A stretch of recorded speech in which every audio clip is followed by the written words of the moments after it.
You think you just fell out of a coconut tree?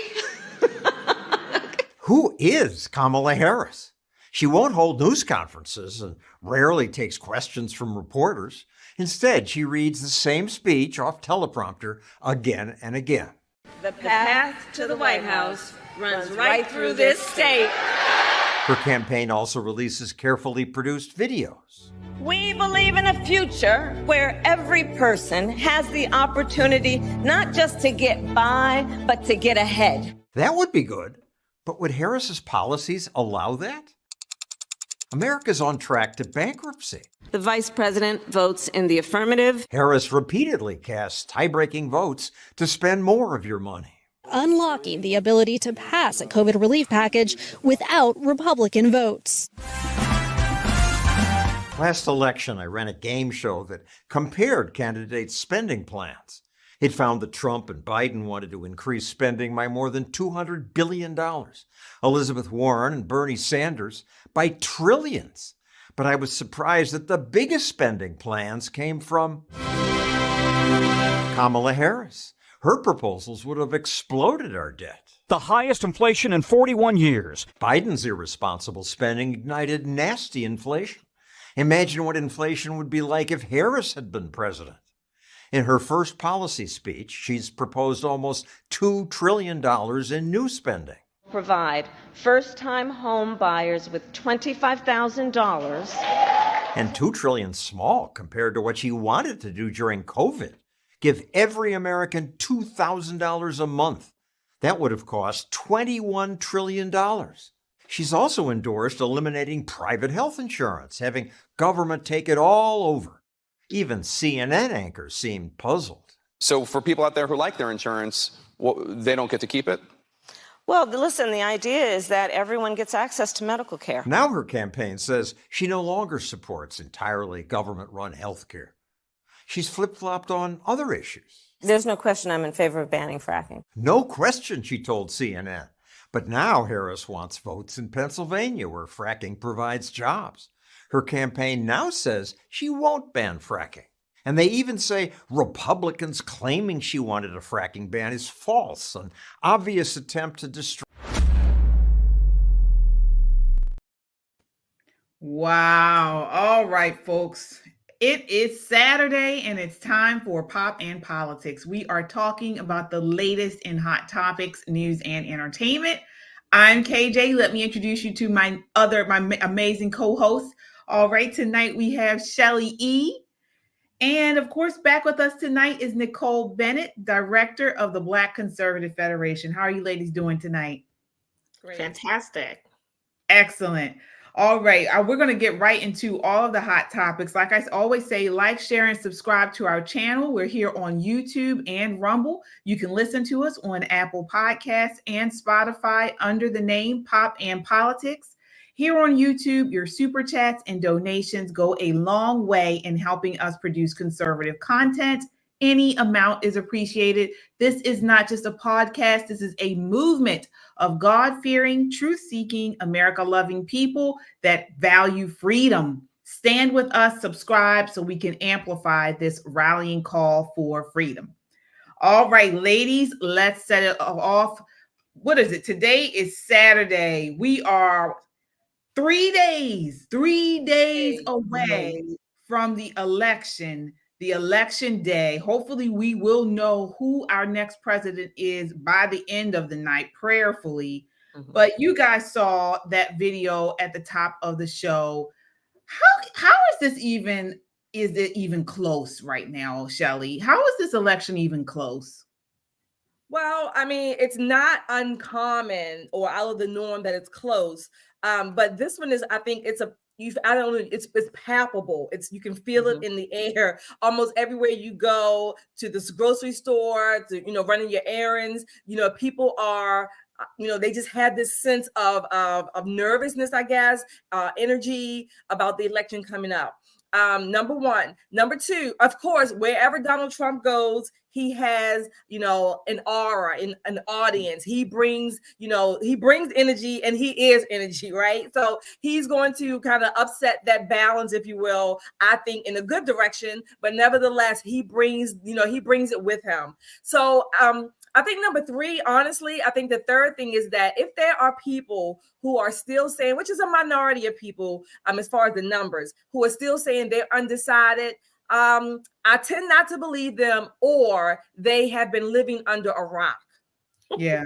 Nicole, I mean, how is it close when where everyone was feeling better, the economy was better, our borders were closed under Trump. Now, as you can see with that video at the top of the show, Kamala Harris is not only her policies are terrible, and with Biden, they've run this country into the ground, but she doesn't even present well. How is this close? Partisanship. There's a vast swath of America that are very partisan, and they look past their candidate's shortcomings to try to find some common ground. And while her policies are lackluster and she really cannot communicate effectively, what people have been searching for is that one thing they can hang their hat on and say, okay, she may be dumb as a box of rocks, can't conjugate a verb, and probably will get us into a world war. However, she and I share a sorority. She and I share a little bit of lineage. She and I share sex. She and I share an idea that Donald Trump is a bad, bad man. And I think that's where you're getting that energy from. And it also plays into why she really hasn't developed any reasonable policies, because her base really want her to run on Donald Trump is a threat to our democracy. And that works for them. That's all it takes for them. Not only that, but she has a slew of celebrities that have come out to support her in this election. Take a look at this. This is clip 11. I like to think about a lot of things in the context of a Venn diagram. I love Venn diagrams. Always ask, is there a Venn diagram for this? I'm telling you, it's fascinating when you do.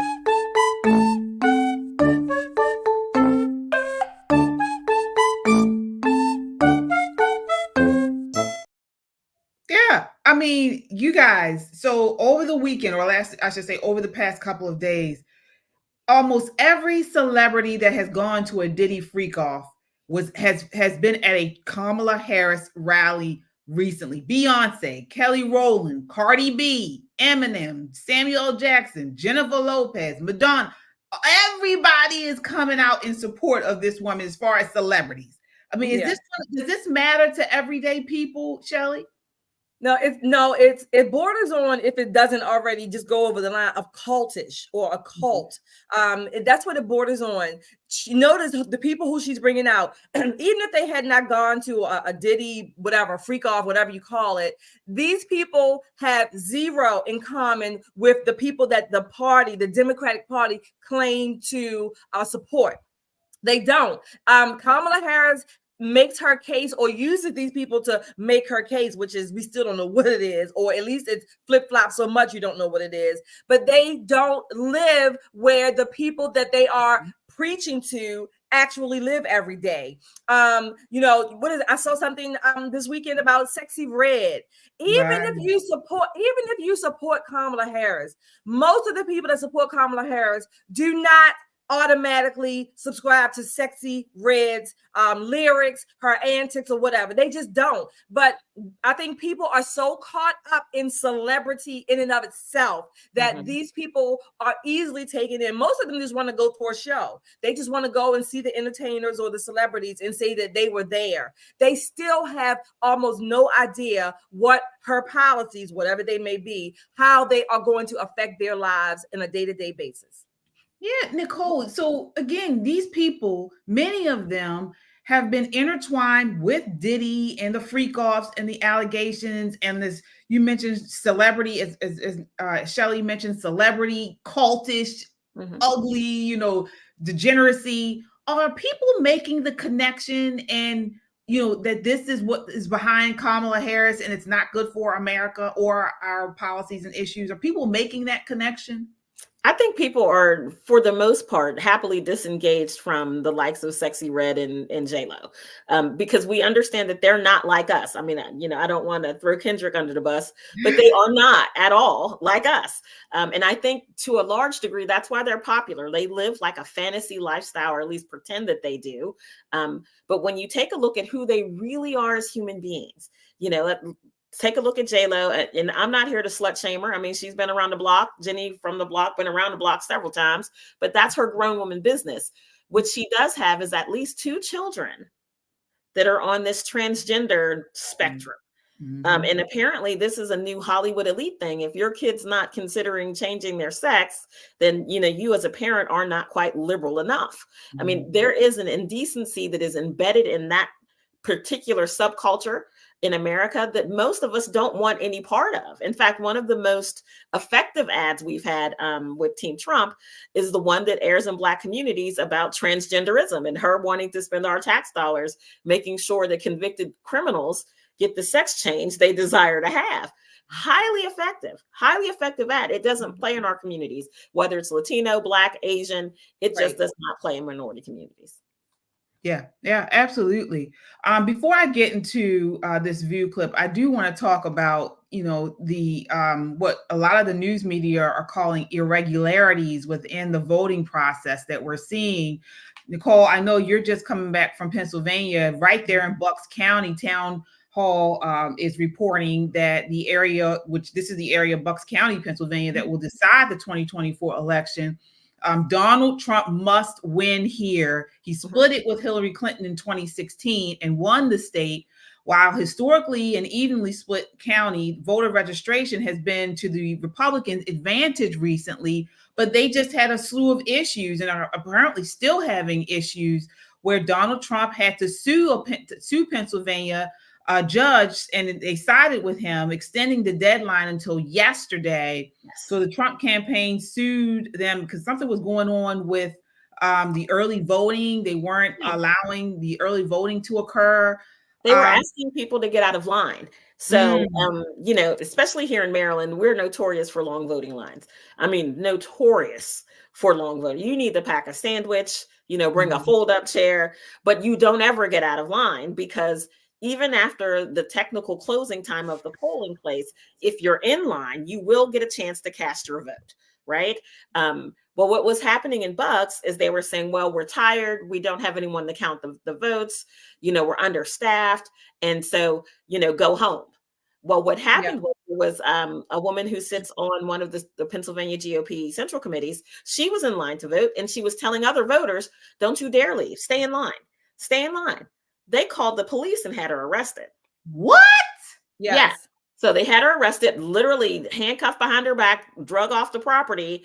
But what that did is triggered the RNC and RNC chair Michael Watley with co-chair Laura Trump to take a very hard look at that. And one thing that, so I can allay some of the fears, you should understand that we have top-notch attorneys in every single state ready to go. And in Pennsylvania, one of my dearest friends, and you guys may know her as a former First Lady of Maryland, Kendall Ehrlich, is one of the volunteer attorneys. And if you don't know about Kendall Ehrlich, I mean, this woman was a drug czar under Donald Trump. She went after the cartels. So when you talk about firepower, honey, it don't get much harder than her. So when you talk about people who have their boots on the ground and their eyes on the prize, with that said, we're not suing for dumb things. We're not suing because we don't like our position on the ballot. We're not suing because this ballot, 3 inches longer than that ballot. We're looking at legitimate legal issues, and that's why we're winning these cases. Because telling voters to get out of line once they've stood in line because you're tired just doesn't work. You can't. Disenfranchisement. Absolutely. It's voter suppression. They always talk about voter suppression. This is precisely textbook definition of voter suppression. So the lawsuit, go ahead. The lawsuit said this is voter suppression. They need to stop it now. And the remedy to that is to extend the time of early voting so that people who were disenfranchised have a chance to come and cast their vote. Absolutely. And I do want to add that at least in Maryland, I don't know about Pennsylvania's laws, but I would really guess, educated guess that across the country, once you are in line and the polls close at 8, let's say 8 p.m., if you're in line, you're supposed to vote, even if it goes past 9 o'clock. Now, no one else can get in line after 8. And typically speaking, here in Maryland, one of the election judges will basically go and stand at the end of the line so that they know that the election judge is not the voter. So that's how it's supposed to go. Once you are in line, you get to vote, no matter how long it takes for that line to go down. Yeah, now, that so was. do you think what they were doing here, were they trying to stop conservatives from voting? Absolutely. There's so many, I'm a data hawk. So there's lots and lots of data that's coming out. The RNC had this huge push. Bank your vote, bank your vote. We've been saying it for a couple of years now. Bank your vote, get out and vote early. And some people believe what we were doing was kind of cannibalizing our election day votes, meaning that these are the same people who voted early who would have voted on election day. Well, what the data is showing us, it is not. These are low propensity voters, people who traditionally may have asked for a mail-in ballot, but never sent it back. And as you guys both well know, we do a lot of what we call A/B chase or ballot chasing, ballot harvesting, for lack of a better term, where people who've gotten that mail-in ballot and they haven't returned it, people like me show up on your doorstep and knock on your door and go get that doggone ballot. Let's turn it in. So we've been doing that very successfully, getting that message into voters' ears. And what we've seen is, while Democrats still have their pretty high level of mail-in ballots, they're cannibalizing their election day ballots, right? What we're seeing are people who've never voted before a Republican ballot, what we call lower propensity voters who may have voted in one presidential election or maybe 2 presidential elections. These are people who are showing up in mass who are voting early. So what technically that should mean is that the election day voters, typically who vote on election day, are still ballots that haven't been cast. And if we're leading you now, hallelujah, please, Lord, let it be true. It's a data game, right? But data is fickle because you can make it say whatever you want it to say. In Maryland, of course, in Maryland, what's today? Saturday. So the early voting stopped on Thursday, and Maryland, I guess, has set a new record because we have almost 1 million early voters, which is which is out of the norm, if you will, in a good direction. And from what I'm reading and hearing, many of them are Republicans, or like you're saying, Nicole, people who may not vote every election. They might vote here, they might get an absentee ballot, whatever, mail-in ballot. But the numbers are the momentum, let me say it this way, the momentum and the numbers are really positive that this election is going to be historic. Each election has been historic. The issue that I have seen is what we've seen like in 2020, where it looks like Trump is ahead, and then all of a sudden the Democrats bring in this large amount of votes. Why is that? We were not doing, most Republicans were not typically doing the early voting and or the mail-in vote, things like that. So that's number one. Number two, again, I'm not counting until the clock strikes midnight, okay, on Tuesday, November the 5th. Number three, don't discount. I know I'm saying this. Don't discount. If it's too close, they will find a way to cheat. The Democratic Party will find a way to cheat. So this is why the numbers I'm saying historic in the sense of early voting for Maryland. This is a good thing because we don't typically have these numbers in early voting. So if we have all of these votes that are already in, new people, if you will, or people that wouldn't typically vote, consecutive elections, this is a good thing that, historically for the numbers, at least is early voting for Maryland. It's a good trajectory to be. To me, it's not really doesn't matter in Maryland because most of those early votes, because they are pushing early voting. I get that from Maryland, but if it's a trend that's going on nationwide. Well, we're part of the trend. It matters in swing states and this, but what I want to ask is, so again, as I mentioned, the last general election, they brought in all these votes at the end of the night. It was again, Trump was up. Then all of a sudden you saw all of these votes come in. So Nicole, are you saying the RNC has done something? Is that now they're pushing? That's what. How are we fixing that? So the votes that famously there was a tweet in Georgia. One of the Georgia operatives, when Trump was winning in Georgia, they were like, "Hold on, we got 125,000 Democrat ballots coming in," and people were like, "What? Those are the mail-in ballots." Those are mail-in ballots. So when you get your mail-in ballot, they don't count it right away.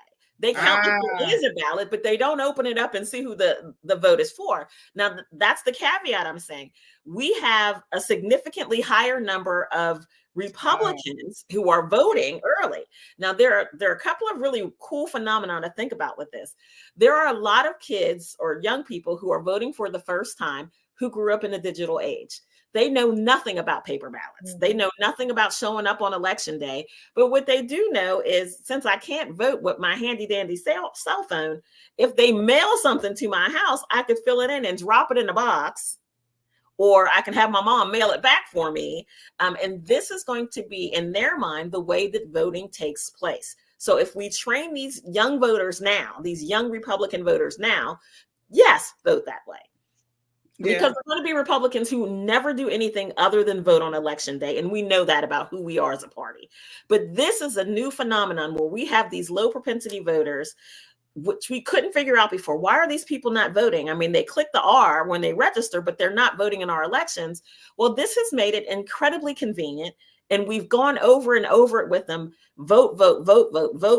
And I'm still saying that if you have not yet voted, please do vote. If you've already voted, hit the like button so that we know you voted, right? Right. Yes. People like me don't show up at your house tomorrow like, girl, where's the ballot? Right. So it's important to us that we look at how, not only in this election cycle, but we'll carry over to the next election cycle. So what Shelley is saying is very exciting here in Maryland. As we go into the gubernatorial cycle, we've got young people who are voting, young people who think that, early voting is the way to do it.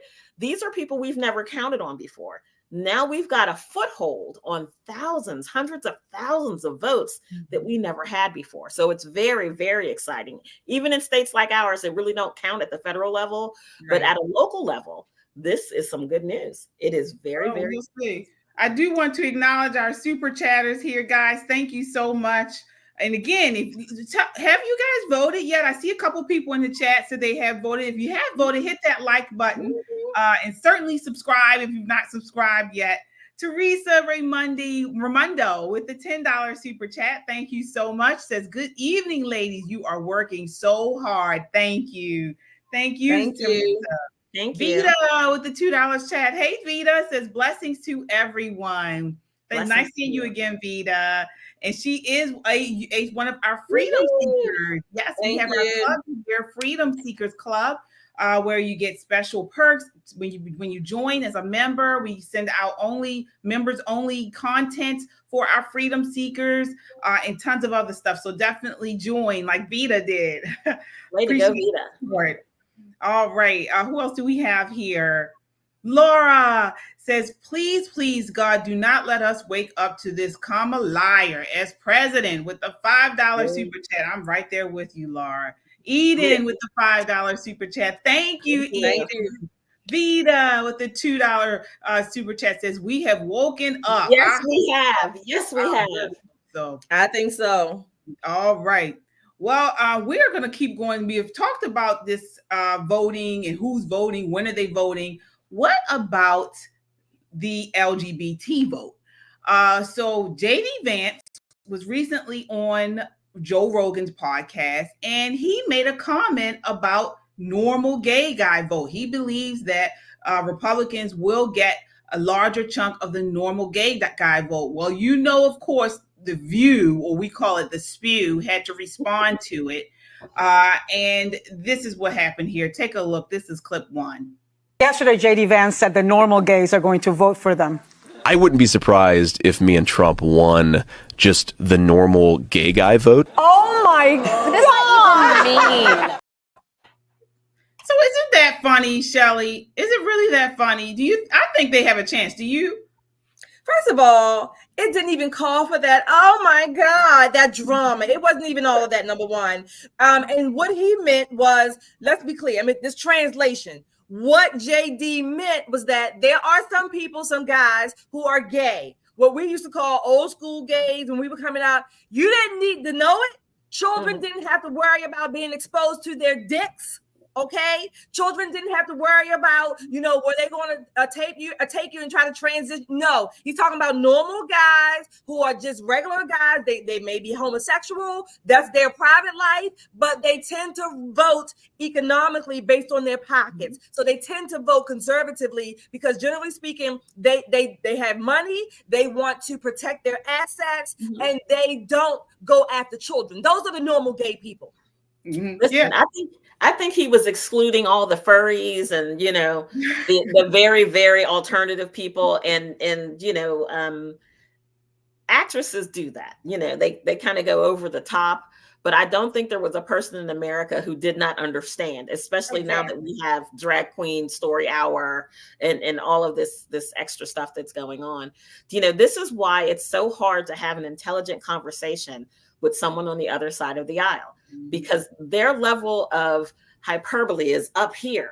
And you're trying to present them with facts, and their mind is clouded with so many other things. It's hard to kind of drive through that wall of foolishness and have a conversation with them. But we're going to have to keep trying.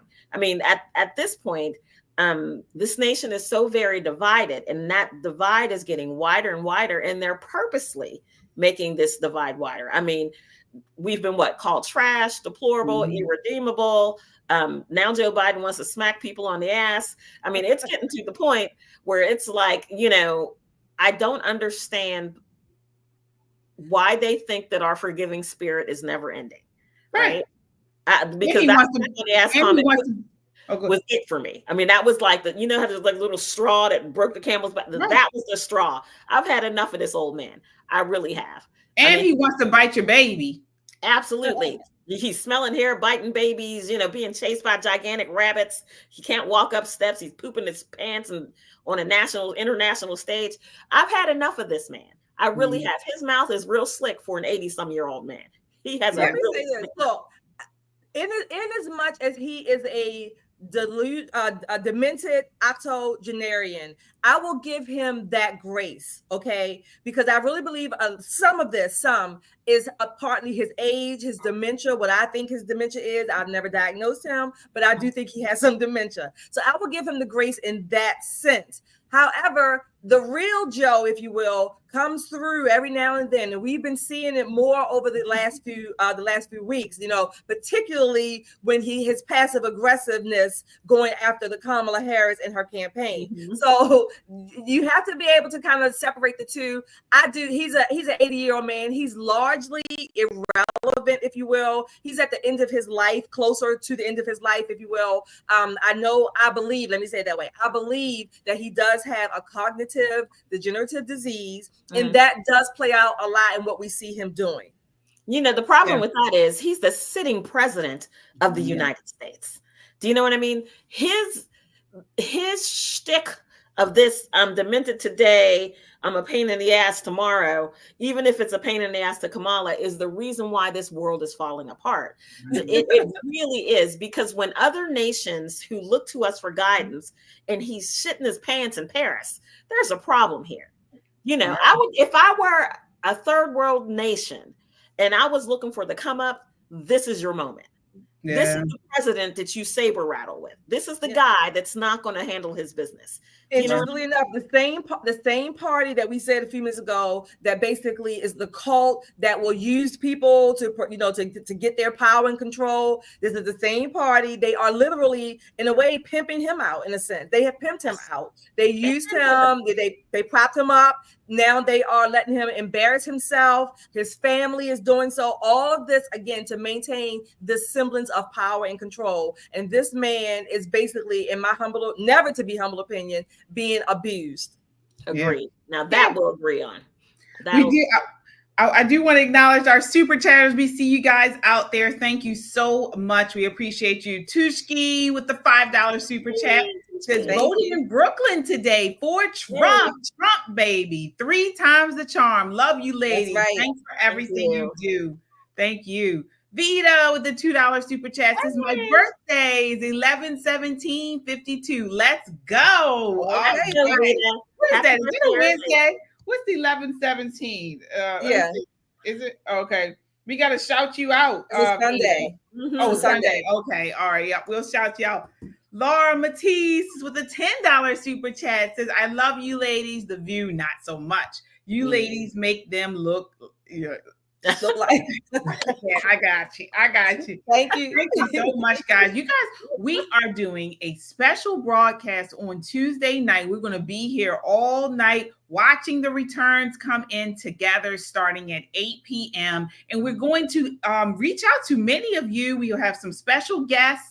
But we're going to reach out to you guys from across the country, want to get what's going on in your area as the returns come in, as they start to, give the information of who won which state.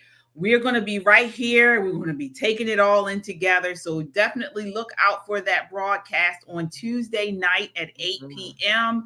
We will be up and ready to go, waiting for these returns to come in. So, definitely watch with us. All right. So speaking of the news media, because the news media is going to be reporting these returns coming in, we always have to debunk and correct them on their lies. And they have been lying all for the last 4 years. But this run right here is a doozy. Take a look at this. This is clip 2. 4 days out from Election Day, and former President Donald Trump is escalating his violent rhetoric, suggesting one of his most prominent critics, the former Congresswoman Liz Cheney, should be fired upon.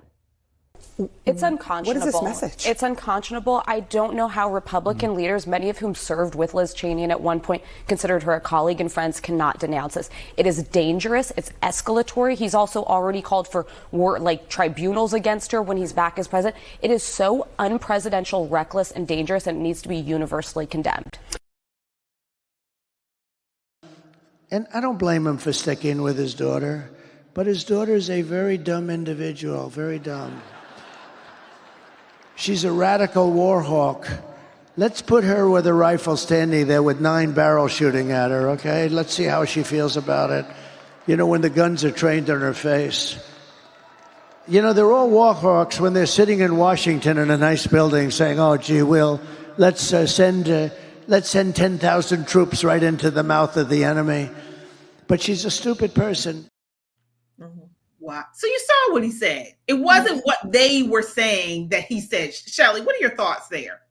So one of the things when he was saying that, look at Tucker. Now, typically Tucker, sometimes he'll laugh, depending on what the guests say, but Tucker was intensely focused on what he was saying, which tells me that, number one, he knew that he was serious and he was making a point. He was not calling for Liz Cheney to be executed. What he was saying, again, we said this tonight, these people, whether it's the progressive, the leftist, and sometimes these rhinos, they do not share or suffer the consequences that they put in place for other people to endure at their policies. That's all he was making that point. I've said similar things on this show before. These people are so elite and arrogant. They think that they are above and beyond the policies that they set forth for regular folk. It's not supposed to be that way. That's what Donald Trump was saying. He was not calling for her to be shot or executed. I mean, if that's the case, she should go stand next to her father out in the field. That's right. No, that's right. Nicole, I mean, the blatant lie. This is what happens at the end of the cycle when you don't have a closing message. Trump has this really strong message. Kamala broke it. Trump will fix it, right? Short, sweet bumper sticker signs. You hear it all the time. It's at the bottom of things. It's all over socials. He has a closing message. And if someone asks a follow-up question, you can drill down with him because he's been time tested, interview tested, and he has answers prepared, right? And he's good off the cuff. I mean, he's still very much New Yorkish, but he's very good off the cuff. The problem that they have is that Kamala is not. And so they're at a place where they're grasping at straws, and we saw it all week long. If they could find 3 words out of 300 words to make it sound like he said something that was atrocious, then people were like, oh my gosh, Trump bad. And again, that's her one policy point. Trump is a bad man. Here he is saying bad things. The problem for them is, and probably a plus for us, it goes back to what Shelley was saying, is that, one of the greatest unpaid Republican operatives name is Joe Biden. Every time they think they got a little leg up on us, Joe's on a laptop, somebody's put a microphone in his face, and he's putting both of his feet in his mouth and wiggling his toes around. And it's not being misquoted. It is actually what he said. So, they're having a problem with momentum. They're having a problem with enthusiasm, and they don't have any policy points, and they can't put her in front of a camera to make it work because she can't answer the tough questions. She's not battle ready yet. And if she's not battle ready yet, she'll never be battle ready. She'll never be. I agree with both of you. But this is an issue. The media has become enemies of the state. They cannot continue with this propaganda lies.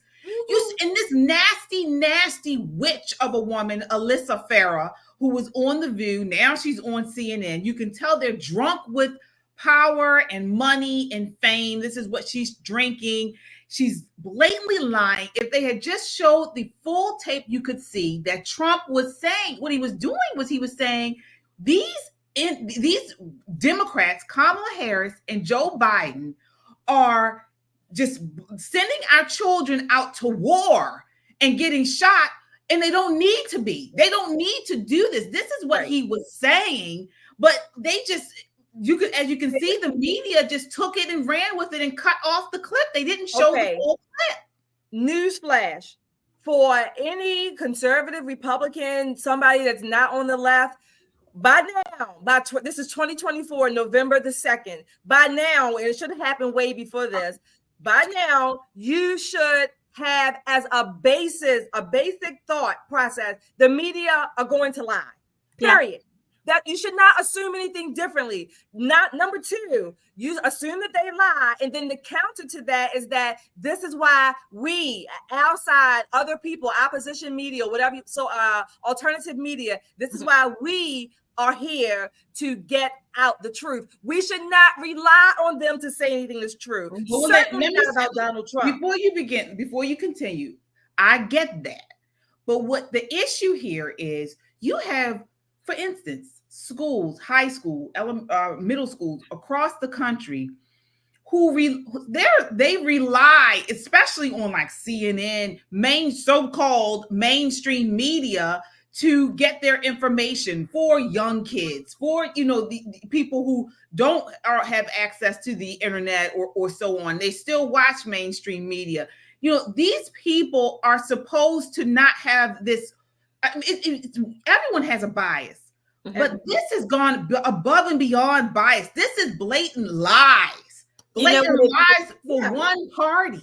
It's journalistic integrity gone. Like, if you took any kind of journalism classes in college or maybe later years of your high school, I was fortunate at schools I went to, we had closed circuit television set, and I was the news anchor because I haven't met a camera I don't like. But what happens is you learn early on, very much so, that even if the truth doesn't suit your argument, the truth is the truth, and you're going to report the truth. And then later on, you can write a letter to the editor, or later on, you can say, my opinion is. But what has happened is they discovered that there's power if they all together misinterpret what actually happened. What the problem for them, and I think there's a buzz for us, is that people have cut the cord. So traditional legacy media is nowhere as powerful as it used to be when we have platforms like X, where they can go on, and most younger people get their information from X anyway. But Nicole, to KJ's point, I understand what you're saying, but this what you're saying is really, it should be an argument for the rest of us why local elections are important too, because these school boards, they control whatever the media is that goes into the schools, the public schools. We need to be involved in our local, state, political scenes, if you will, because guess what? It's still taxpayer dollars, and if we're not involved and don't have a say in that, then it's definitely going to continue, or at least least there won't be any alternative presented or, made available. This is why. So we're making the case. I understand what you're saying. Assume that they're going to lie. But on the other hand, we need to be involved in making sure that there's at least an alternative view presented. And you know what else? I agree 100%. But I also think when we think about what's happening with CNN and that interview that they manipulated, and then you take a look at what the White House has done illegally, by the way, to amend the transcript, the official transcript, there has to be a reckoning. And at some point, again, like we're seeing this awakening now, people are going to say, okay, I've had enough of this. You can't call yourself news if you don't report the truth. You can call yourself entertainment, kind of like The View, very much entertainment, very little news. It's just kind of emotionalism, estrogen, run amok, that kind of thing. But when you're saying that you're reporting to the news, it should just simply be those 5 W's, right? Who, what, when, where, and why. And then let people draw their own conclusion. It's to the point now that places that actually do that, the AP, Reuters, that say that that's what they do. Sometimes I read their stuff and I'm like, okay, that's opinion. It's not really factual. They start off with a little bit of fact and they sprinkle in their opinions. But at some point, as the American public, we're going to have to draw the line and say, this is entertainment and this is what we call news. And it probably won't fit CNN. It probably won't fit CBS that calls themselves news, but NBC most especially. I don't even think they call themselves news anymore. There has to be a reckoning for people telling the truth. And it's just not to be. All right. I do want to acknowledge our super chatters. Thank you so much. Vita, hey girl with the $2 super chat, says celebrity endorsements, are they on tapes? Probably. I think I don't know what tape is she talking about. I think she's talking about the Diddy tapes. Yeah, the Diddy. I'm sure they are. We mentioned at the top of the show, Jennifer Lopez, preaching, out campaigning for Kamala Harris. She was involved in the cover up to for Shine when he was accused of shooting that woman, and everybody said it wasn't him. It was actually Diddy. This was what, the early 2000s? Yeah. So the woman said she saw who shot her, and it wasn't him. Yeah. No. Vita, again, thank you, ladies. Seeing us bucking the system. Absolutely, Vita. Thank you so much. $2 super chat. Absolutely. And guys, we do have a merch store. So if you're interested, you want to support us another way, check out our website, www.popandpoliticslive.com. And then you click on the shop. And we have hats, we have cups, we have sweaters, all kinds of stuff that you can buy on there to support us. And we certainly appreciate you doing that. Thank you so much. All right. So speaking of people pushing back against the mainstream media lies, here's somebody who pushed back that was very unlikely. Bill Maher. Take a look. This is clip 8. I woke up today to the headline that Trump had called for a firing squad for Liz Cheney. And this is what I really don't like about the media. No, he didn't. He did not. You don't have to move me to not like Donald Trump. He says more so than many I shitty things. Why do you have to do that? And by the way, if you Pete don't realize it, well, here's what he said. He's criticizing him for being a war hawk. I mean, she is Dick Cheney's daughter. He said, she's a radical war hawk. Let's put her with a rifle standing there with 9 barrels shooting at her. Okay. Let's see how she feels about it. You know, they're all war hawks when they're sitting in Washington in a nice building saying, oh, gee, we'll send tens of thousands of troops right into the mouth of the enemy. Now, of course, he expresses himself horribly. He has to add she's a stupid person because he's a moron. Well, Trump knows what it's really like from Vietnam. Okay. But just to be clear, this is exactly what hippies always said. This is exactly what peaceniks always said. This is Fortunate Son, the song. It's like, you know what? It's very easy to sit in your building and send young men to die. Apropos of Ukraine, because, I don't know, that war doesn't look like it's going in the right direction. Not at all. No. But just so, just don't lie to me. I don't like Donald Trump. Don't. All right. Exactly. Well, he has his own opinion on the election, which we all are entitled to, but at least he can sit there and say, CNN, stop lying. Stop lying. Again, I'll say again. I don't. Bill Maher has been a classical liberal forever, so he goes after both sides equally, if you will. He's, I guess you would say, straight down the middle, and he will call it as he sees it, against or for both sides. That's number one. The guy who made the comment about whatever, so says Trump, who didn't go to Vietnam. Well, guess what? That's the whole point. Trump didn't go to Vietnam, but he's also not a war hawk. So right. Where's the point? Right. You're proving the point. But, one of the things that when you listen to some of these people who are in, especially CNN and MSNBC, these are former Trump employees, right? Alyssa used to work in the Trump White House. So when you see these people and you wonder, how did someone who used to be a Republican, who used to have conservative values, suddenly become the darling of these very, very liberal places? They sold their soul to the devil. Do you know what I mean? They went in and said, well, I've got a story. And you've seen them sell books that were not true, that whole Russiagate, hoax thing. You see her on CNN. Quite often she's walking a line and then she just kind of throws herself off the cliff, to the liberal side. But that's what they expect. And this is the way that they make their money. This is not about, this is not Edward R. Murrow anymore. This is not who this is. This is not Tom Brokaw. This is not who they are. These are people who live and die by ratings, and ratings equal paychecks. And it doesn't really matter if the public is informed. In fact, they would very much prefer that you did not know what was going on. Exactly. Very much.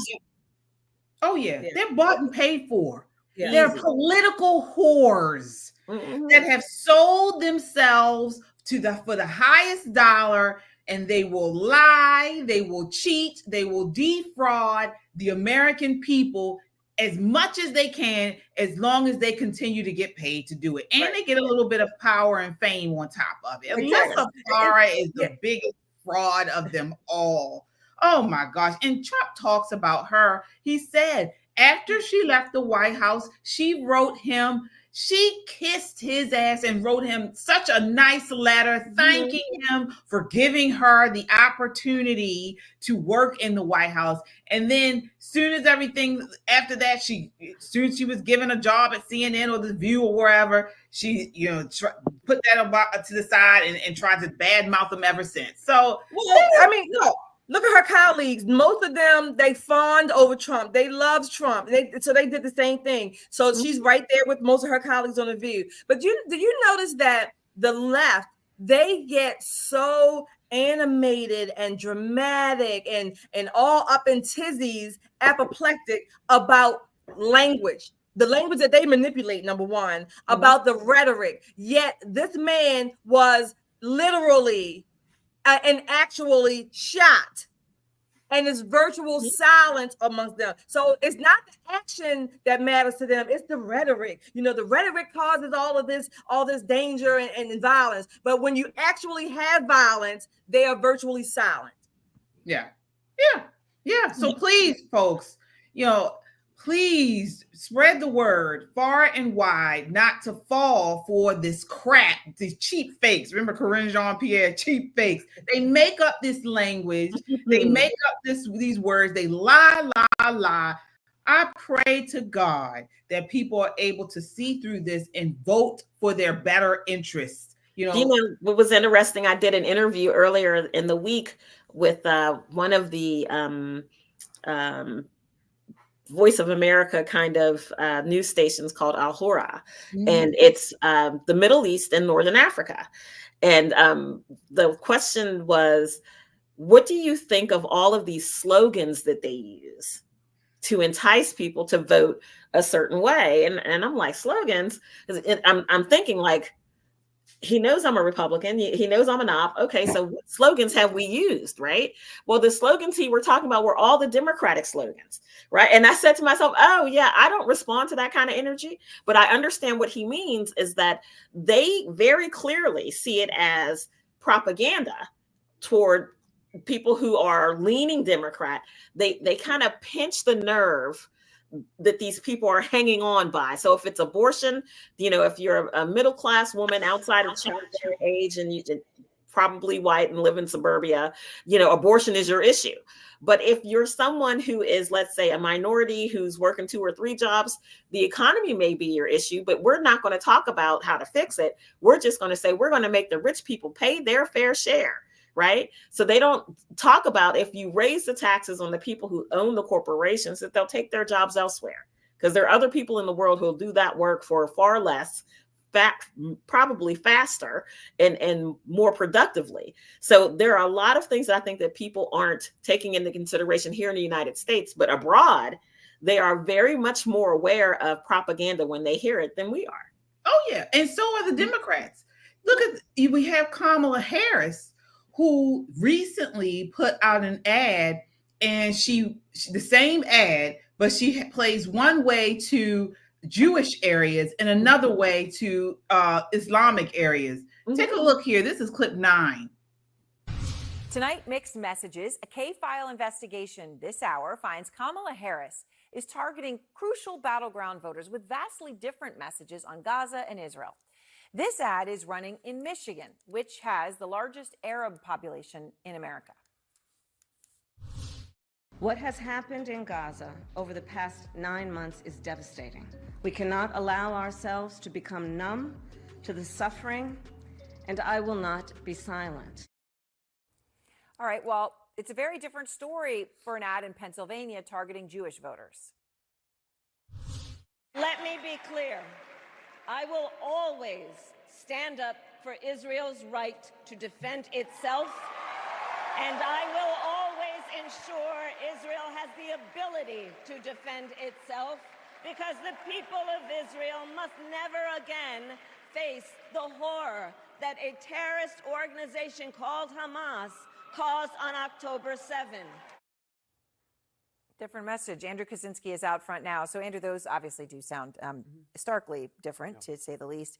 Tell me more about what you found. Yeah, that's right. And look, this really illustrates the sort of fine line that the Harris campaign is trying to walk here in the closing weeks, closing days of this campaign on. Fine line. She's lying. It's the same issue. It's the same issue. Same thing.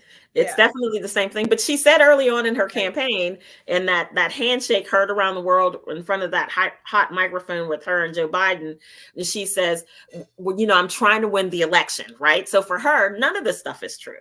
Once she's elected, God forbid if it happens, if she's elected president, we're not going to see 2024 Kamala. We're going to see 2019 Kamala, 2020 Kamala, where she's going to ban fracking, and abortion is going to be the law of the land up to and through inclusively of the perinatal period.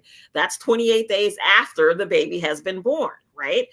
All of those very wild liberal policies that she ran on and didn't win one delegate, did not win any, right? That is who she's going to be. And if you think I'm kidding about how mean this woman is in her spirit, 92% of her staff have quit or been fired. Yeah. See, things like this happen when, number one, when you don't have a coherent platform on important matters, important issues. So she's not consistent there. I don't even think that she realizes how starkly different those messages were. When you are catering to special interests, if you will, when you are catering to groups based on ethnicity or maybe geography, then this is what you get. If you don't have a consistent plan, comprehensive plan, like they use the word comprehensive so much, but if you don't have that coherent plan, then you are basically defaulting to this. Let me say this to this group. Let me say this to this group. And maybe, I don't even know what I'm saying. Trump, for all the rambling that he does, and sometimes he does ramble, for all the goofy and silly things, and sometimes the things he says that just makes us cringe, his plans are very coherent and consistent. Yeah, because he believes them. Exactly. And this is the issue with Kamala Harris. We have not, I believe that 2019 was her. She's absolutely flaming very much who she is. Yes. Right. But now we're getting this makeshift candidate because she's trying to get elected. And so she's saying whatever she believes, whoever is in front of her wants to hear. Exactly. And so once she gets, and this wouldn't have been able to play if you had a media and complex that was pressing her and was able to, investigate and say, well, you said this way, but you didn't say this way. We don't have that. We don't have that now. So you have to rely on platforms like ours. Thank God we are here to kind of continue to push, put the facts out there, guys. Please get those likes up. Definitely hit the like button. That does help our algorithm. So please continue to share this broadcast and subscribe. But again, this is dangerous. This is very dangerous because God forbid if she does get into the White House, folks, she was coming after our guns in 2016. Mm-hmm. As you mentioned, Nicole, it's abortion on demand. Mm-hmm. She's going to tax us like we have never seen in life. Mm-hmm. They are going to tax us. They're going to tax us on anything and everything they can to support all of the social programs that they're going to push out only if you're Black and you're gay.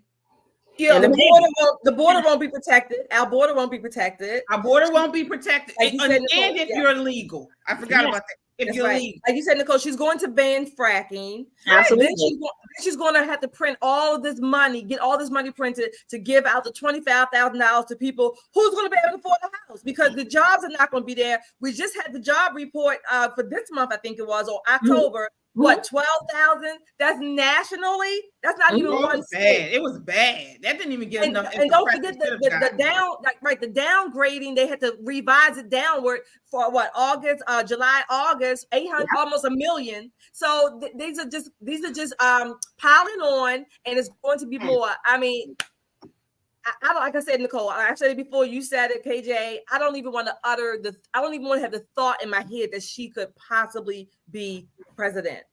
Yeah, we already see it here in Baltimore. They're getting rid of your gas stove.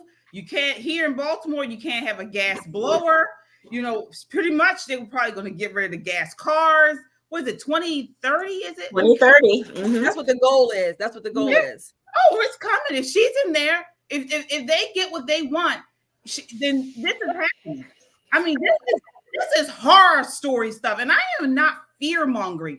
I am going off the facts of what this woman's platform was in 2016, and she really has not had to answer or rebuke it really strong enough to me in this campaign. I think what she has done is she's allowed her team to hand her talking points. I mean, that's what her team is supposed to do. All. That's all. The problem is that we know who she is because when she was running for president, when she actually had to come up with her own ideas and her own policy points, she very clearly told us who she was. Again, this is what she does. Let me be clear. Okay, you've got my attention. Be clear. If you are a legal gun owner and you've registered your gun and your gun is secure inside of your home, there is nothing that's going to stop us from coming into your home to make sure that you're handling your business appropriately. She said that she's going to stop and looking at your guns. What makes you think that she's not going to come into your home to make sure that you're not making sure that your child is going to be straight instead of transgender? Oh, what makes you think that closed door that protects us from everything, including police intrusion, is suddenly gone? The eradication of our rights starts with Kamala Harris. We're going to be living in a lawless country, and it's going to be a problem. This is not, she's gleefully dingy and, we'll hold on and we'll have some very smart people in the White House. We've already seen their best and brightest with Joe Biden, and you see what that's got us, right? 12,000 jobs. 12,000. 12,000. That's it. It's Christmas is coming, folks. And if this woman is in the White House, it will be no ding. It's all gonna be dong. Okay. Yeah, no more ding. It's gonna be dong. Lots of cold. We're in trouble. I hope it's not the way. I really do. I do want to acknowledge our super chatters. Thank you guys so much. Please continue to hit that like button. That does help the algorithm push us. Mark, hey Mark, with the $10 super chat. A year ago, they were talking about replacing Kamala from VP status to now America's savior. Right. All right, exactly. Thank you so much, Mark. Mark Slater with the $10 super chat. Vita with the $2 says Timer Hall and Trump. Mm-hmm. Yeah. Vita, again, thank you. We see us in you. Critical thinking. Thank you, sweet. Vita. Thank you so much. Diana Kuzalini with the $20 super chat says, thank you, ladies, for your smart, inspiring words. Thank you, Diana.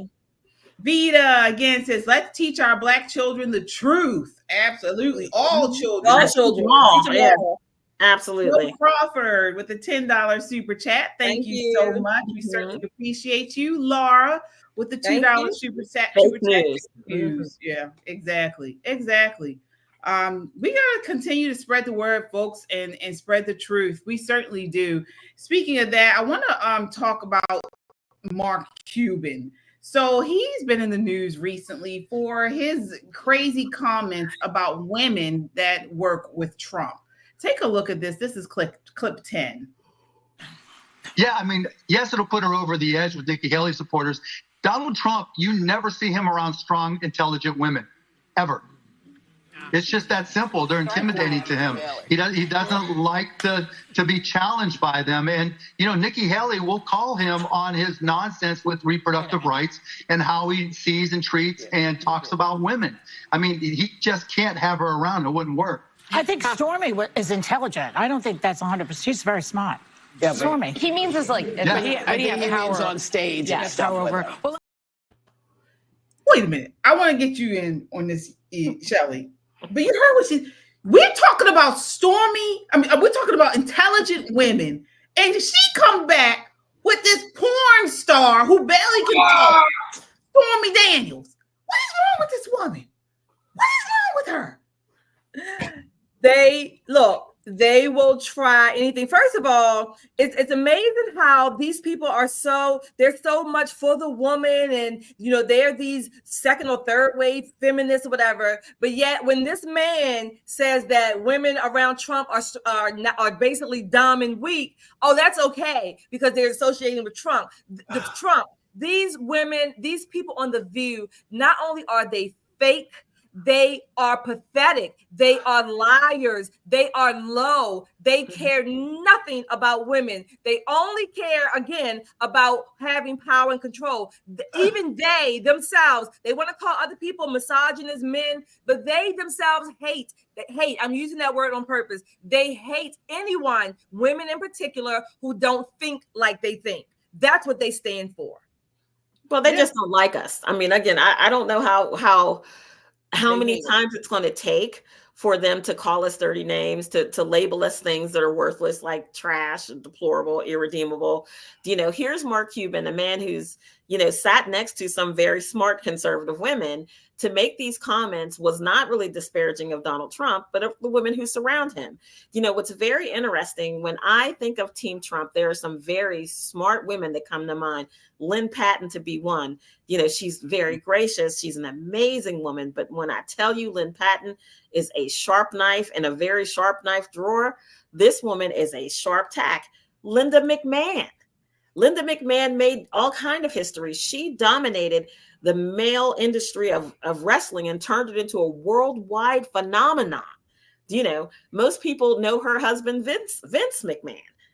Many people don't know that Linda McMahon is one of the leading voices at America First Works, America First Policy Institute, and she's leading Trump's transition team, not because of her wrestling prowess, but because she took a bunch of sweaty, greasy guys greased up and built it into a multi-billion with a B dollar business that has given her family generational wealth like most of us will never be able to comprehend. And she did it with grace and dignity. And she is incredibly smart and incredibly strong. And Mark Cuban knows that. I think he took that moment to be hyperbolic, and it's unfortunate. But again, it keeps saving us from feeling like there's some part of common ground where we can come together. This is, again, them pulling American public to two different corners.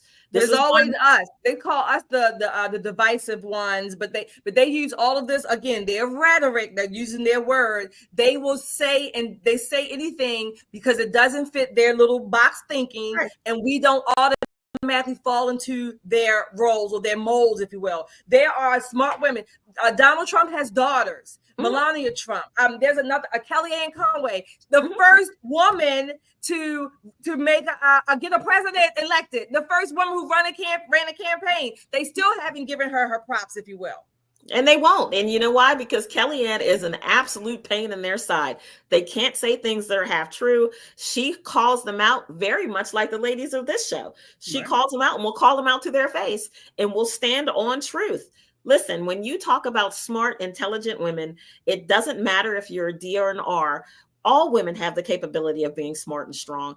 Donald Trump values people who are smart and strong, and he absolutely loves women. I don't know where they're getting this misnomer from. He is incredibly charming. For those of us who have had the good grace to meet this man, he is charming. He is funny. And when you see him dancing on stage, doing his little Trump dance, that's really how this man dances. That's really, really who he is. I know. That's how he dances. You can tell.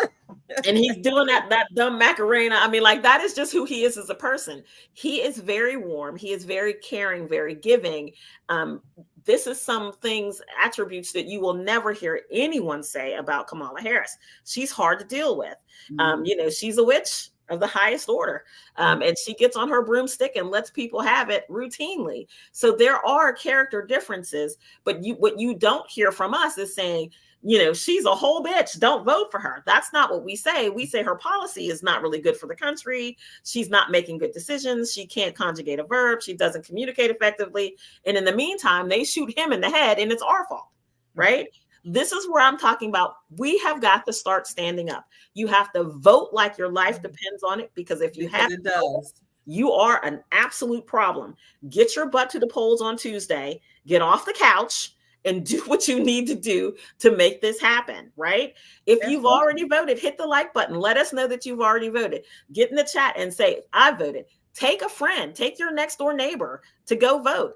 This is how important this is, because let me tell you, if these people win the White House, we are in for worldwide trauma, not just here in the United States. This whole world is going to feel this. Oh, yeah. The whole world is going to feel this. And not only intelligence, but women that stand up and stand by not only Trump, but just on the conservative side are courageous. We are courageous because we stand on based off of our values and our morals and things like that against really a large swath of the country, of the society, of what's pushed out in social media, in culture, in politics and things like that. We stand out against that.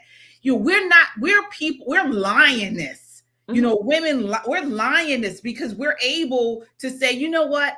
You keep pushing me these lies. You keep feeding us this propaganda, but I'm intelligent enough. I'm courageous enough to look deeper, research, and realize you're lying. And this is the truth. And no, what you're trying to feed me is not the best thing for my community, for my family, for my country. You're trying to distort not only our culture, but history. You're trying to push out the Constitution. We are constitutionalists. So again, it's not just about intelligence. It's about courage, which we will need. But what's happening is what they're going to do is they're going to try to confuse you by making your life so hard to live. Most women who are involved in politics are issue voters, right? My kid's teacher came in and said, everybody's half unicorn today. Or there's a reason why women get involved in politics. Some women are born with the political gene. You wake up one morning and you're listening to Rush your whole life. It's a thing. But for some of us, there's a reason why we got into it, a reason why we stay. But that reason does not supersede taking care of our families. It does not supersede earning money, to have a decent life. When those things get more expensive, when you have more month than you have money, and your kids are having a hard time at school, purposely they make these things hard because then you're not really paying attention to what they're doing on the other side. And for me, it's fascinating to see they will go to any end, to any length to win power. any length. They shot this man in the head, then made fun of him because he was shot in the head.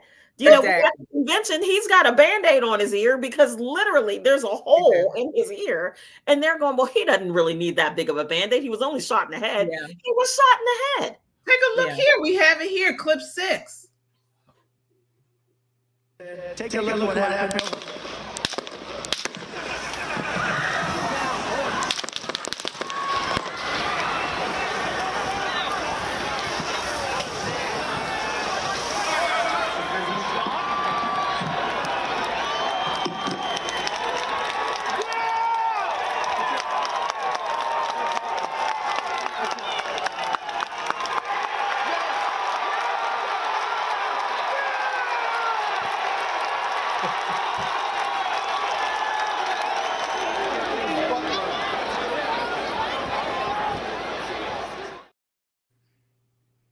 Can I tell you? I still get chills. Every time I see that, you still get the chills. You still that get is the so chills. badass with that fight. You know. His face, you can see his face. He was like, he was. It's like it's, wait, fight. You still get the chills from just seeing that. Yeah, and to think all that this man has been through. Yeah. I mean, you say what you want, and I encourage you guys, if you have not watched something Surge, Art of the Surge, please watch it. I believe Tucker Carlson, Elon Musk have their production companies have gotten together and filmed behind the scenes campaign, Trump's campaign from several months ago on up to today. They've been filming and they've been posting it. Art of the Surge. It is an incredible, I guess you would call it documentary or the behind the scenes thing. And it goes through never before seen footage of that day and behind the scenes when Trump's with his family and talking about the campaign. It's really good. But all that he has had to endure and continues to endure. Yeah. Yep. I mean, the fact that he went back to Butler, and he got up to the lectern, and he goes, and like I was saying before, put the chart back up. You know, like he missed no beats. That is so incredibly badass. If you agree with me, hit that like button. I'm telling you, when you look at American history 10 years from now, 15 years from now, 20 years from now, that picture is going to be in history books. And some teacher is going to have to explain to these children how badass that is to be shot in the head, to have the Secret Service making a body shield over top of you, to put your fist up and go fight, fight, fight. That's incredible. One thing, anybody, if you're honest, whether you vote for Trump or not, whether you like him or not, one thing you can never say is that he's not courageous. You cannot say that. I don't care if you say that this man is not courageous. I know that you are a liar or you're living in a whole different universe. But that's one thing you can never say is that he's not courageous. Absolutely. And one thing you said, Nicole, that I don't think is said enough is the left wants to make life harder for us. Absolutely. And no matter who is elected, hopefully, God willing, it's Trump. This is biblical, folks. You know, and if you're not, a Bible believer, that's fine. But again, I am a Bible believer, as many of us are on this this broadcast tonight. This is biblical. It is not going to get easier. It's going to get harder. We may have a period of time where things will, get easy for us, or, we'll see a little bit of relief. But folks, this is about to get hard, as we know the Bible foretells. So prepare your children, prepare yourselves. Don't take, God willing, if Trump wins, do not take your foot off the gas. It's coming. It's coming, and we need to be prepared. This is biblical prophecy. We know that this is we're going to be coming up on perilous times. And so we're going to have to pray, get your prayer life together, read your Bible, the word of God, and prepare your children, because we need to be courageous. We need to get tough, because it's going to get hard. And the only thing that's going to prepare us is prayer, daily prayer, reading your Bible, and prepare yourselves. Just so I can say, prepare yourselves. Do you know? I just want to piggyback on what you said, KJ, and these are my views, absolutely 100% Nicole Bennett views. But what I will tell you is, maybe for the last 15, 20 years, there's been this gospel of happy, this gospel of joy. The gospel of joy, the gospel of all of this foolishness, and it is not biblical. Mm-hmm. It is not biblical. I don't care how good of a person you are.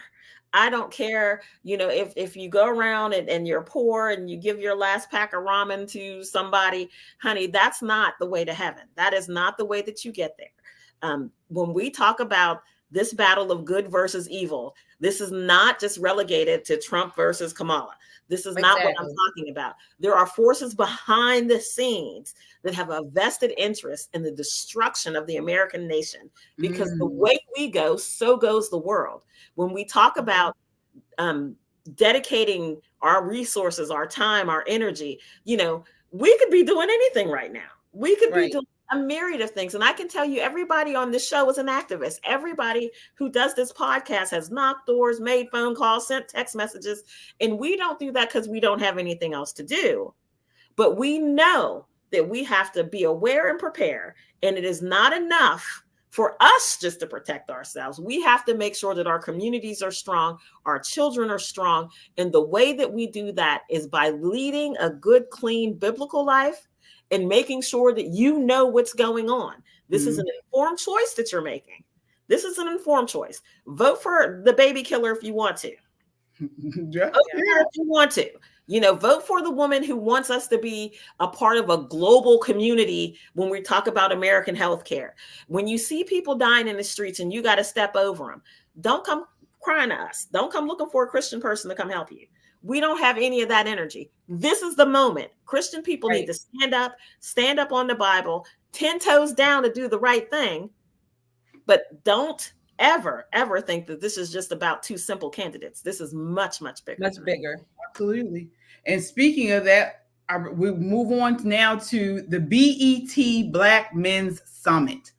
So, folks, just a couple of days ago, BET, Black Entertainment Networks, on cable, Black BET, had a summit hosted by stand-up comedian D.L. Hughley. The event brought together Black men, including people like Jermaine Dupri, Michael Ealy, Vic Mensa, and others, for an in-depth conversations about critical issues affecting the Black community. And basically, it was a love letter to Kamala Harris. They're talking about why they're supporting Kamala Harris, why the Democrat Party is the best party, and so on and so forth. It should have been called the Bitch Made Summit.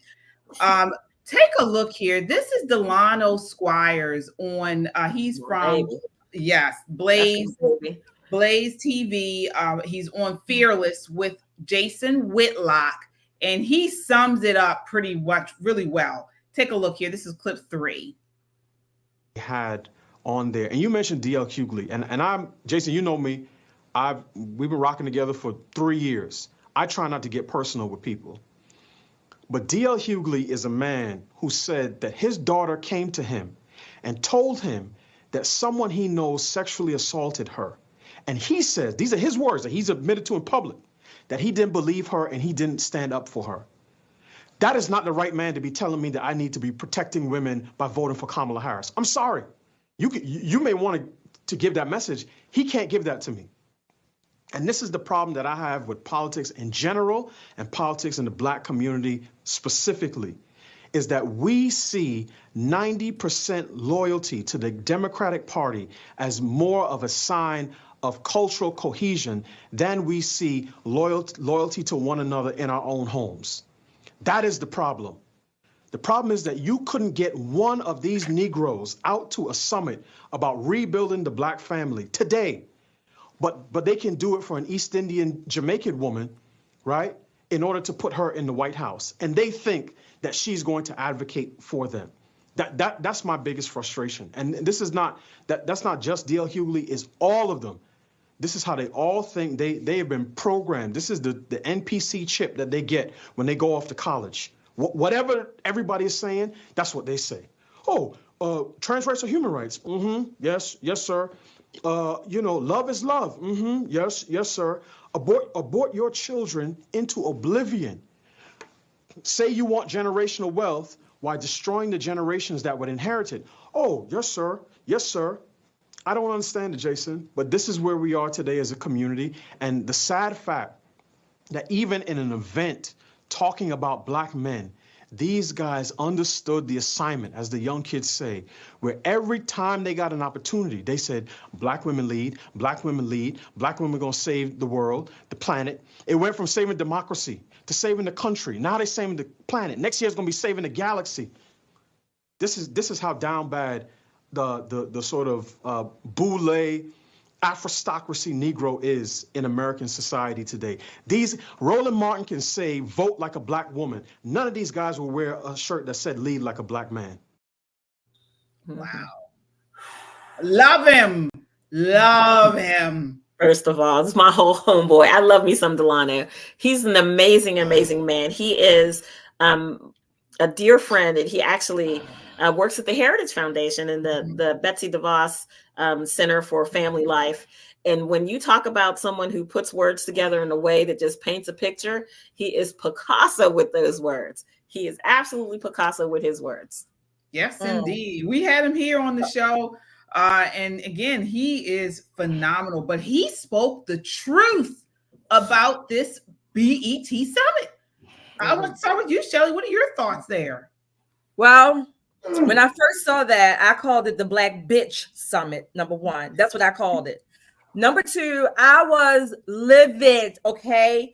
All of those black men that spoke, I can't say all of them in the audience, but I'll say all the ones that spoke, from DL, like you said, Jermaine Dupri. There was some congressmen there, representative, some local, I think Atlanta. The attorney guy. Not only was it sad and pathetic, it was so, I don't even know if disappointing captures it, right? Shameful. They talked about, first they lied about talking about black men, prostate cancer, and I forget what, sickle cell were the number one killers of black men. Are you serious? Black men are the number one killers of black men. That was number one. They talked about women, black women, and protecting them, while at the same time, like Delano said, while at the same time, they basically advocated for your black children to be sucked down a sink. So I think, what is it? They don't really want to have the responsibility. That's basically what they're saying. We don't want the responsibility. One man on there basically, if you get pregnant, a woman needs to be able to protect herself and her reproductive rights. I said, no, translation, you don't want to be responsible for your seed impregnating a woman. I mean, they talk about women being killed by police officers. Basically, they were insinuating by white people. No, the number one killer, at least homicide, of black women are black men. This thing drove me crazy. I was livid. I was typing all kinds of comments in there. These people, and they were so, arrogant and confident and elitist, like they were really saying stuff. Then they had the audacity to say that Kamala Harris did not prosecute. It's a lie that she didn't prosecute all these black men for weeks. These are some of the same. They were. I'm supporting, prosecutors now, right? These are the same people, the same types of people who only 3 or 4 years ago were talking about defunding the police, which will help to destroy black communities even more. I was livid. I mean, my emotions were like a damn pendulum, just going back and forth. These people, they were pathetic. They were scum. And I don't like calling black people, black men who I love, I don't want to call them scum just to be calling them scum. But I'm going to call them, this was the Black Bitch Scum Summit. Yeah. Before I get you in here, Nicole, I want to play the clip for you to respond to. This is clip 4 from the summit. We'll say the planet correct. We also believe that, at the end of the day, we come from a black woman. They should have rights to their bodies. We should not be in control of any woman's bodies. And as far as men are concerned, you know, a lot of young men aren't ready to be fathers. And with this happening, you know, it would put them into a place that they're not ready for. Vic, what do you think? What do you think about that? Many men I spoke to felt that women's reproductive rights were important to them, but not their top priority. However, the fact remains that maternal mortality rates amongst black women are exponentially higher in states with Republican-led abortion bans. As black men, our primary responsibility in this humanity is to protect black women. That's why we're here. And I think protecting black women begins and ends with listening to them about what makes them feel safe. And they overwhelmingly support the right to choose what happens with their body. The majority of over 75 to 80%. So I think that it's an issue of paramount importance to us. Wow. This is demonic.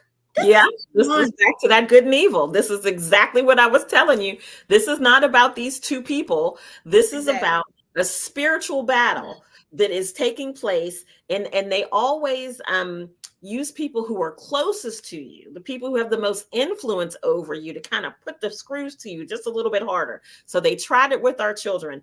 COVID, in its quote unquote horror, brought to our attention what they were doing with our children. So they had to find another vein.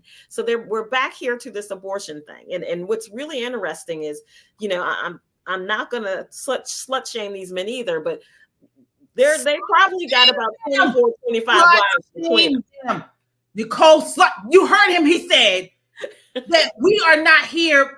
What did he say? We are not here to protect women, or what did he say? They want to protect their bodies, and some black men are not ready to be fathers. Here's the problem that I have with any of that. It's 2024. If you don't want to be a father, there's a myriad of ways to make that not happen. It's too late to say that if you're talking about abortion. But here's the problem that I have with this particular group of men, as Delano calls them, the Afrostocracy, right? Mm-hmm. These are black elite men. These are the men that, in their own estimation, that other men aspire to be, right? I want to say to you that I know a myriad of men. I know men, unfortunately, probably more men than I'd like to know, not biblically, but just, from being out and about and doing things. They wouldn't be able to pick half these dudes out of a lineup, right? And the ones they could, it would be because once upon a time he told a funny joke, and that was the thing. These are not thought leaders. These are not men who are setting any kind of cultural, playbook for anybody by any stretch of the imagination, but BET to put this on. I don't like the idea of Barack calling around getting celebrities to participate in this election, because his motives are not true.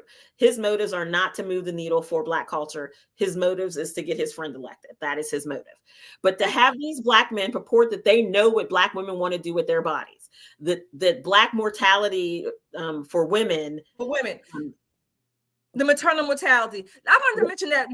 I'm sorry, Nicole. I wanted to mention that. This idea, Black women are at a slightly higher risk for maternal mortality. However, that is not because, or solely because, maybe there's some of that because of white people or white doctors ignoring them.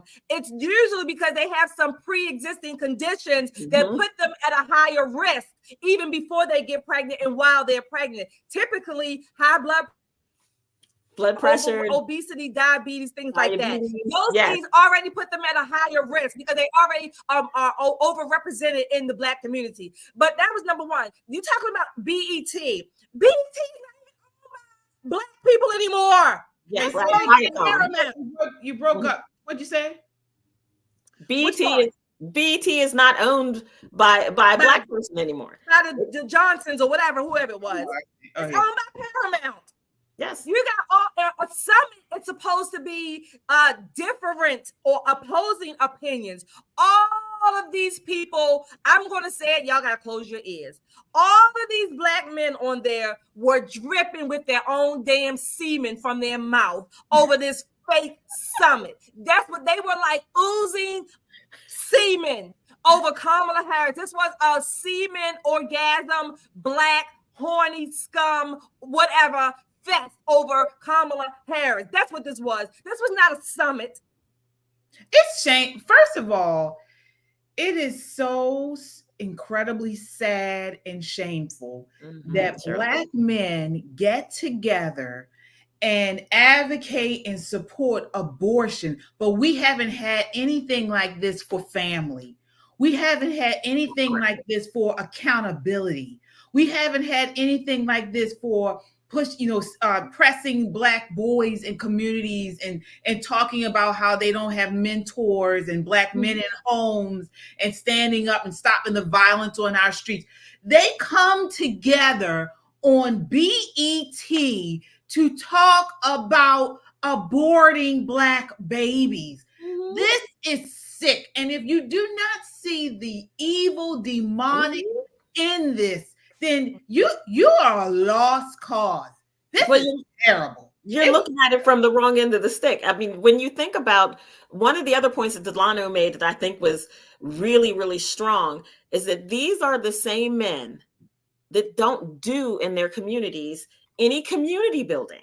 You know, for people who don't know Delano, you could be having a book fair and you need somebody to come and talk. You can call Delano. He's on his way. He's in his car with his books. He's that guy.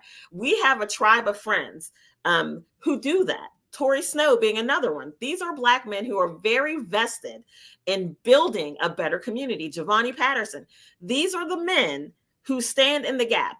They're not going to talk to you and say, well, you know, you got to abort at least 4 babies before I'm willing to even, you know, have this relationship with you.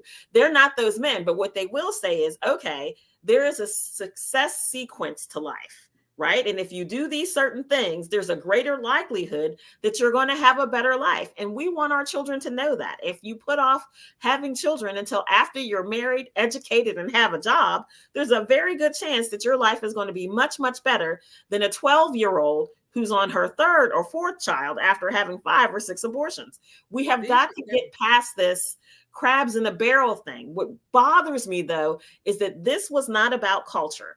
This was not about Black men having an epiphany of any sort. This was in response to the DNC calling around saying, we got a problem with Black men.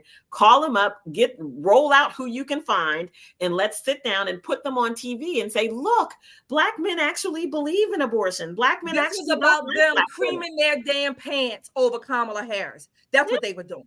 Yeah, I bet you they all had wet spots when they stood up.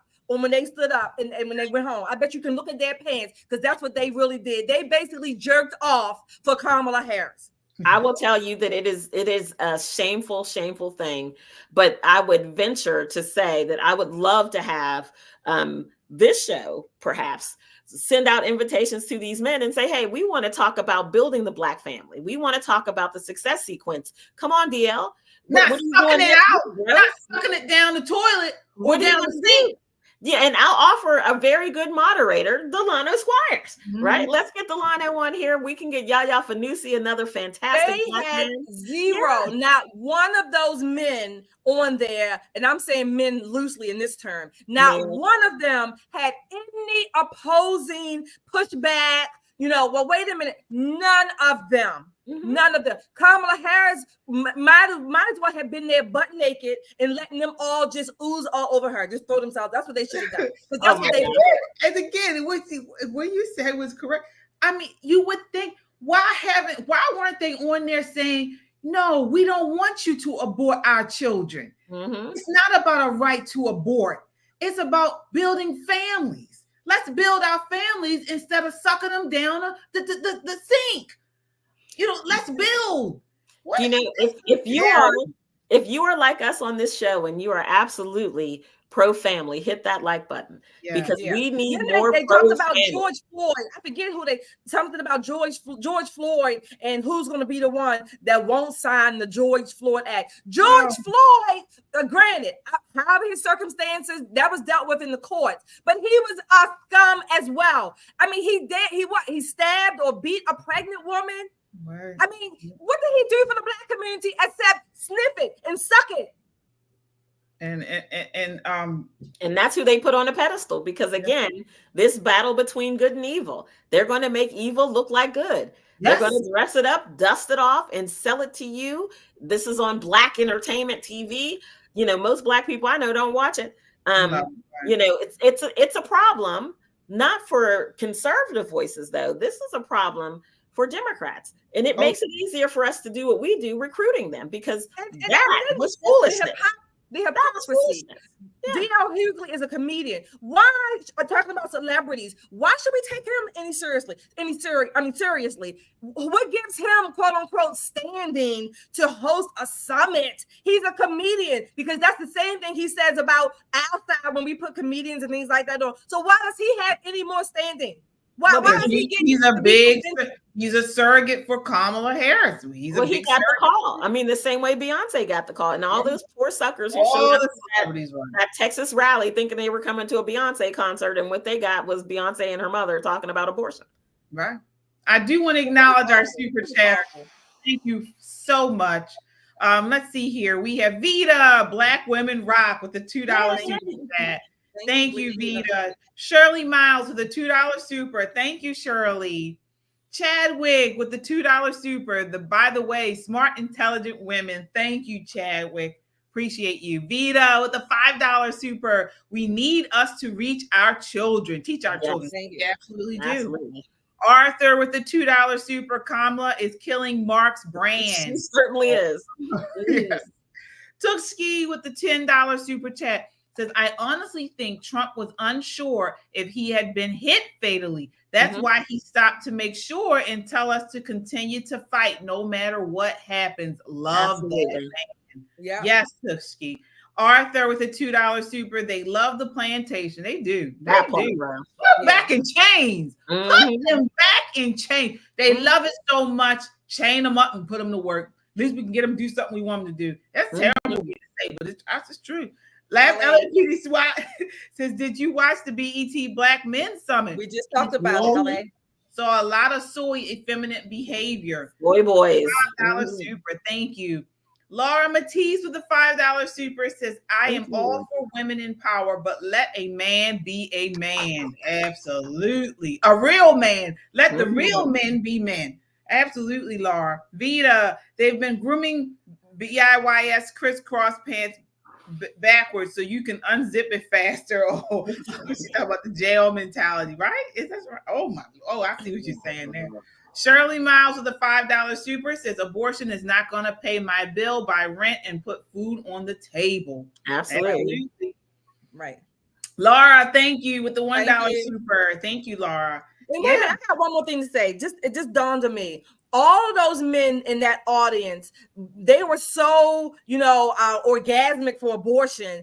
All of them can afford the children that they had, that they were making.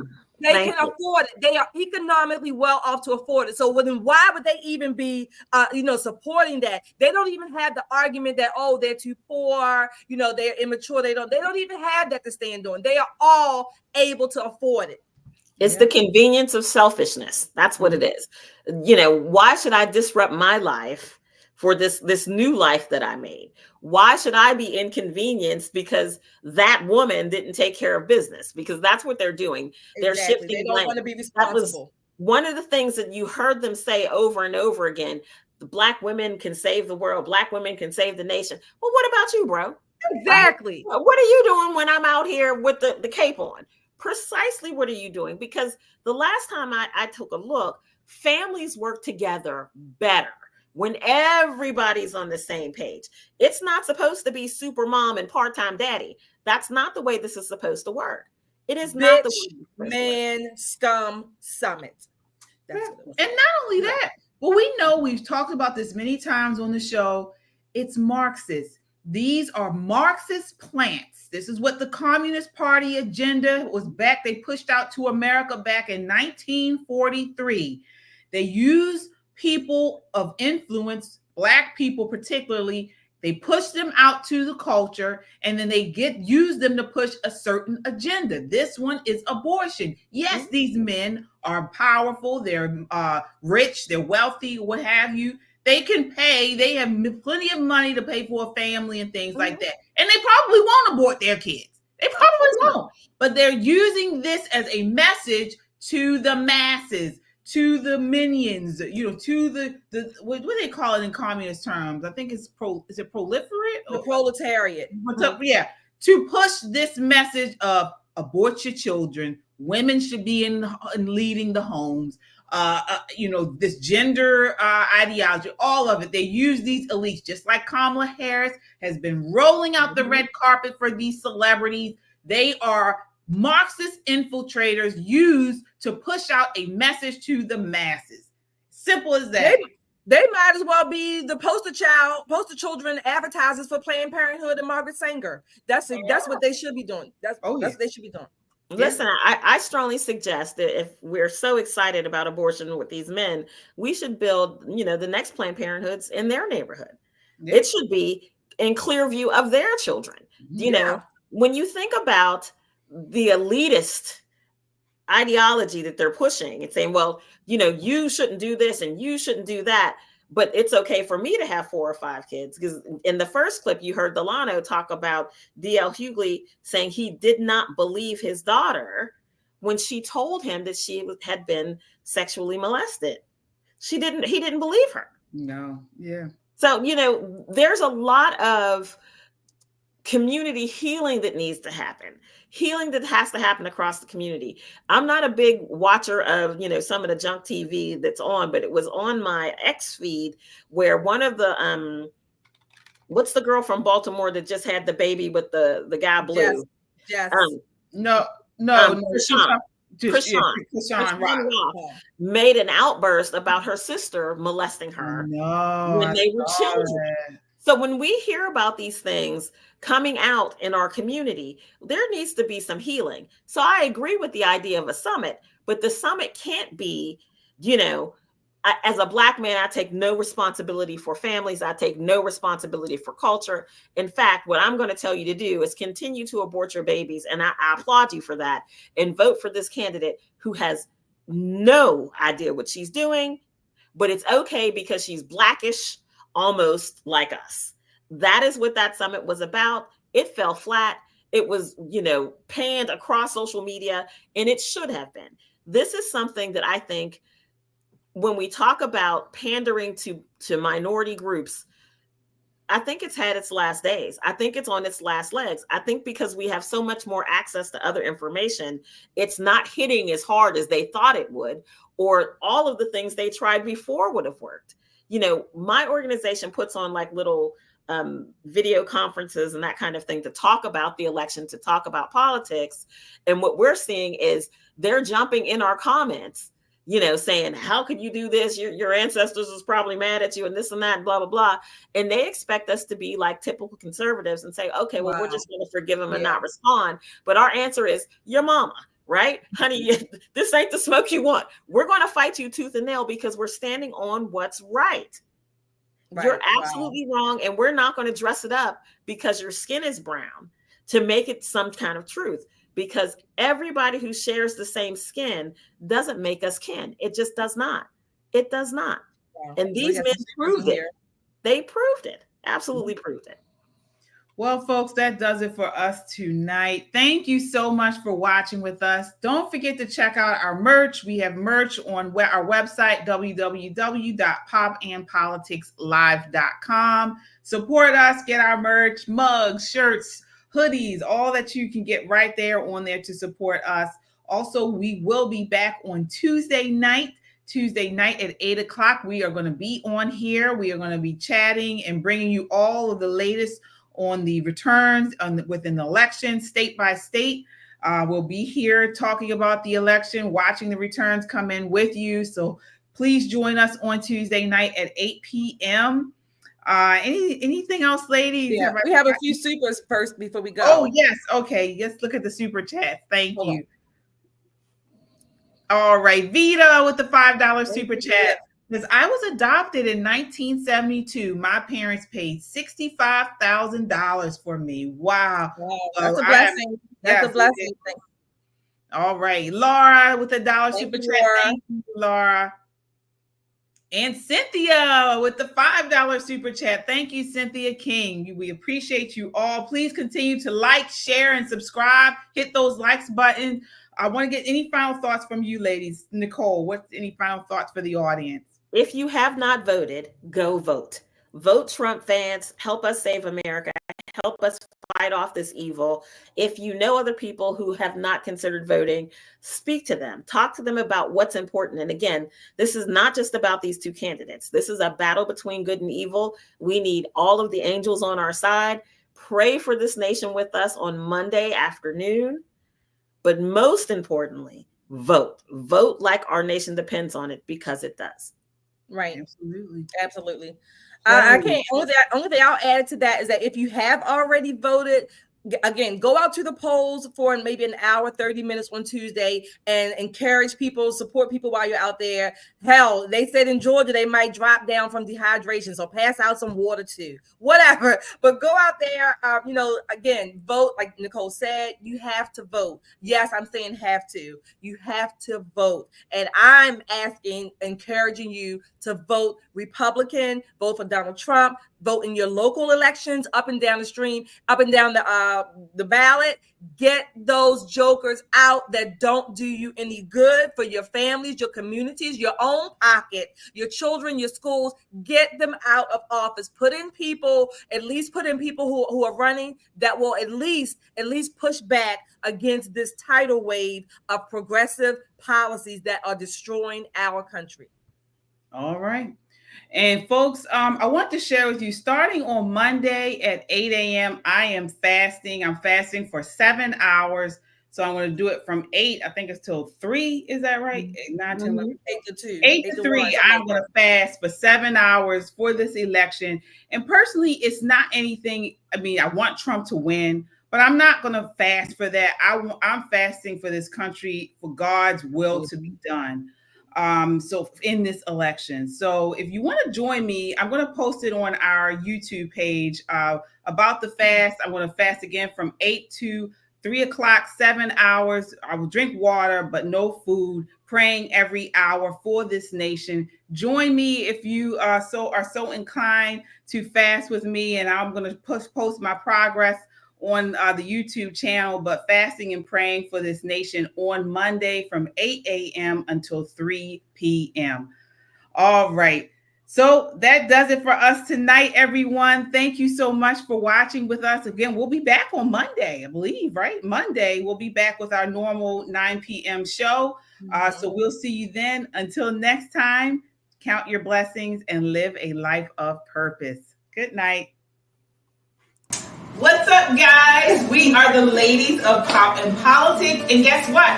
We have merchandise. We got merch. Check it out. We have a website, www.popandpoliticslive, where you guys can pick up the latest merchandise that we have here. Here's something. I use this every morning for my cup of tea. It's a Pop and Politics mug.